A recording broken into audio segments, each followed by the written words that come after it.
Welcome. If you want to turn off Google Assistant on your Samsung Galaxy S21, at the first you have to go for the Play Store, tap on the search pool and type Google. We have to update this application. It's very important. So let's update. And after a few moments, we will enter this app.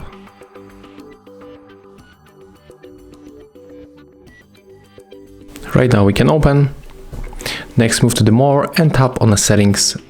When we are here, we have to choose Google Assistant, then switch to General Settings. You can find it right here. And all we have to do is just to simply tap on the switcher, then confirm by tapping on the turn off. And that's how we can make it. Thank you guys for watching. Leave thumbs ups, comments, and subscribe to our channel. See ya!